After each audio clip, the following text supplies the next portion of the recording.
জোতার শেষকৃত্যে coffin ধরে চোখ বুজে আছেন তার বেস্ট ফ্রেন্ড রুবেন নেভেস, যেখানে প্রিয় বন্ধু হারানোর শোক চোখের জল হয়ে যেন বেরিয়ে না আসে, যেন তারই আপ্রাণ চেষ্টা করছিলেন তিনি।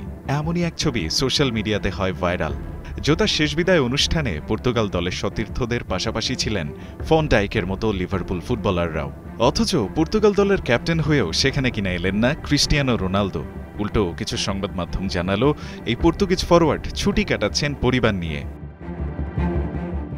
ব্যাস, আর যায় কোথায়? চারদিকে শুরু হলো সমালোচনা। সবখানে তখন একটাই প্রশ্ন, কেন সতীর্থের শেষকৃত্যে গেলেন না CR7? এ প্রশ্নের উত্তর দিয়ে এবার আসল ঘটনা খুলাসা করেছে পর্তুগিজ সংবাদ মাধ্যম রেকর্ড। পর্তুগালের এই সংবাদ মাধ্যম জানিয়েছে, জোতার শেষ বিদায় অনুষ্ঠানকে মিডিয়া সার্কাস বানাতে চাননি দেখেই সেখানে সশরীরে যাননি রোনালদো।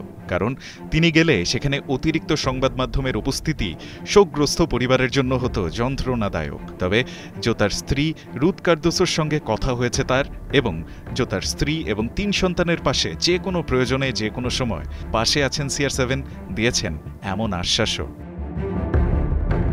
এদিকে পর্তুগিজ এই সুপারস্টারের বোন কাতিয়া আভেইরো তার ইনস্টাগ্রাম স্টোরিতে রোনালদোর না যাওয়ার সিদ্ধান্তের পেছনের কারণটা খোলাসা করেছেন। মূলত নিজের বাবার শেষকৃত্য অনুষ্ঠানের অভিজ্ঞতা থেকেই এমনটা করেছেন পর্তুগিজ এই ফরওয়ার্ড, জানিয়েছেন তার বোন।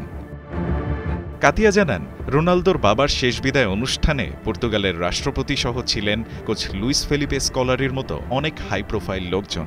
গণমাধ্যম কর্মীদের জন্য সেখানে এমন বিশৃঙ্খল পরিবেশ তৈরি হয়েছিল যে বয়স কম থাকায় রোনালদোর বোনেরা চ্যাপেল থেকেই বেরোতে পারছিলেন না। শুধুমাত্র দাফনের সময়টাই বাইরে যাওয়ার সুযোগ হয়েছিল তাদের। এমনকি সমবেদনা জানাতে সেখানে উপস্থিত হওয়া বেশিরভাগের সঙ্গে দেখা পর্যন্ত হয়নি তাদের। তাই শোকস্তব্ধ পরিবারের প্রতি যথাযথ সম্মান না জানিয়ে উল্টো রোনালদোর না থাকাকে হাইলাইট করে সংবাদ প্রকাশের ঘটনাকে কাতিয়া লজ্জাজনক হিসেবে দাবি করেছেন। রায়ান আহমেদ, ৭১।